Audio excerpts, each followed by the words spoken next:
LeBron James' friend and agent and head of Clutch Sports might have just revealed why the Phoenix Suns' big three never really worked out. So obviously we are sitting here as we are going into the offseason on PHNX Suns, and the Bradley Beal saga, of course, is at the top of everybody's mind before eventually we move on to the Kevin Durant trade rumors and then who the Suns going to hire as head coach. There's a lot going on.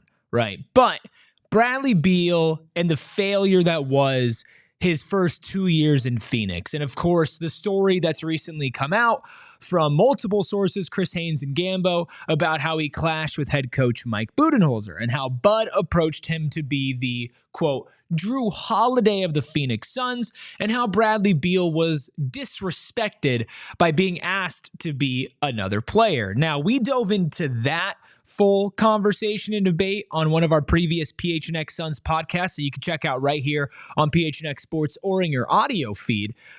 But I think there was something else to go in there, because there was some nuance in that specific conversation, that confrontation between Bud and Beal, where I think Bud was wrong for going to a player and just straight up saying, why don't you just be another player? And of course, we've heard other reports about how poor Mike Budenholzer was at communicating in general. And then I also thought Bradley Beal was in the wrong as well, that he wasn't willing to adapt and change his game in order to fit the team that he chose to go to, a team that he chose to pair up with two better, more premier scorers, options on the offensive end than he is.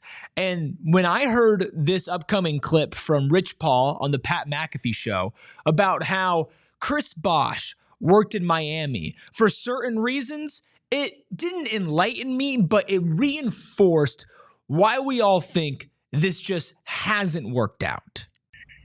That's not the end all be all. I always love a big two. I don't really love a big three. I don't really. People talk big three, but the big three thing has never really worked. And you say, well, what happened in Miami? That wasn't really a big three. There was three guys that went in the lottery and they did really well individually on their team, so they put up big numbers and had big accomplishments. But when you think about it, Bosh was the ultimate professional. He took a back seat and he played a role in which, because he had such a high IQ and he was such a professional as an individual, his approach to everything is what made that work. When you look in Boston, okay, you can say Ray Allen and Kevin Garnett and Paul Pierce was a big three. Again, thinking about names, but the way that offense was ran, Rondo's capability during that time, it was a lot different. When you've seen people go for that, it never really worked. And I've had this conversation with several different, owners of teams and having this. The money quote there was, when you think about it, Bosh was the ultimate professional. He took a back seat and played a role. Now, I find this funny from a personal perspective, because there were multiple times that I praised Bradley Beal for being a, quote, good professional this season. Some of his answers to the media were the right thing to say, especially after Mike Budenholzer moved him to the bench. In fact, when he got moved to the bench, he actually upped his production a little bit, and we thought, hey, maybe he did buy into this role. But now that we have a full season of context and we saw how the end of this season has played out and the stories that are surfacing about Bud and Beal and his role, it's clear that he was not ready to accept the Chris Bosh role. Or at least he was ready to accept it, but not fully buy in. Because it wasn't like Bradley Beal was going out there and chucking up more shots than Devin Booker, chucking up more shots than Kevin Durant, or not guarding people that would be the primary that a point of attack defender would be assigned to. He did those things. But did he fully buy in? Because when you look at the failure that the Phoenix Suns are, were they a flawed roster? Absolutely. Did they have enough talent to work together and to have better results than what we saw? Yes, without a doubt, absolutely. And was this big three, while there is overlap, right, and while there are clear deficiencies, especially when it comes to perimeter defense, were they still capable of being 10 times better collectively than what they were? I think yes. And part of that is because I do not believe that Bradley Beal bought in the same way as a Chris Bosh did, or as Rich Paul said, a Ray Allen did, or a Rajon Rondo did. And I'm not saying that Bradley Beal wasn't in a tough situation, because he absolutely was in a tough situation. It may be one of the toughest in the league. To go from being somebody who averaged 30 in back-to-back seasons, an all-star in Washington, your franchise, your team, to the point where you get this contract that Phoenix Suns fans regret now, where you are a max player with a no-trade clause, the highest-paid player on a team with Kevin Durant and Devin Booker. You were the type of guy to be able to command that, even if it was from a trash franchise like Washington. So when you go from that to this, win now basketball in Phoenix, you are, in theory, the third best player, the third scoring option, the third banana. It's really hard, and I'm not going to take that away from him. It is really hard to adjust to that and to change to that. And I get it. But you chose to come here, big dog. You chose the Phoenix Suns. You chose to be the third in a big three. And you're smiling through it all with your no trade clause. You have also decided to stay here.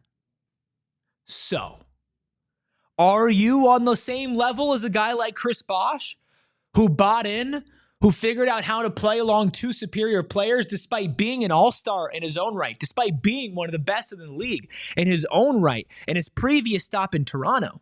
No. No, you didn't. And now you've sat here practically sinking a franchise with your financial commitment, your inability to be moved without your approval, and also what seems like the entire franchise being done with you. How are you sitting out for game 82 for rest? Put something else on the injury report, my guy. Rest? When you don't have another game for 6 months? Going out and telling people one thing in the media and then playing and showing something different? I've been very clear in saying that I respect Bradley Beal as a human being, as a husband, as a man. You're making good money. You are taking care of your family, and that is your number one priority. And I do not blame you. In fact, I applaud you. But to me, it is clear that when it comes to on the court in Phoenix, when it comes to total team success on the Phoenix Suns, you did not have the level of commitment needed to make this big three work. What do you think? Let me know down in the comments below. Was Rich Paul right about why the big three in Miami did work? And in turn, am I right about why the big three in Phoenix didn't? Let us know down in the comments below. Leave a like. PHNX Suns still going live throughout this entire offseason. That's right, 3 p.m. shows every single day, breaking news podcasts, shorts, mini podcasts like this, writing from Gerald, trades, free agents, everything you could possibly imagine under the sun, right here on PHNX Sports. Plus, we have a diehard sale right now, $36 to be a diehard. That breaks down to $3 a month for an entire year to get access to our diehard Discord, get access to all of Gerald's diehard exclusive writing, diehard exclusive content we're going to be recording here on PHNX. Plus, it doesn't just go for the Suns, but that also goes for Cardinals, Diamondbacks, ASU, U of A, Mercury, Rising, and so much more. You also get a free t-shirt and 20% off discount on all events when you sign up at gophnx.com/join. Special $36 price going on right now. Don't miss it. We'll talk to you guys when more stuff comes up.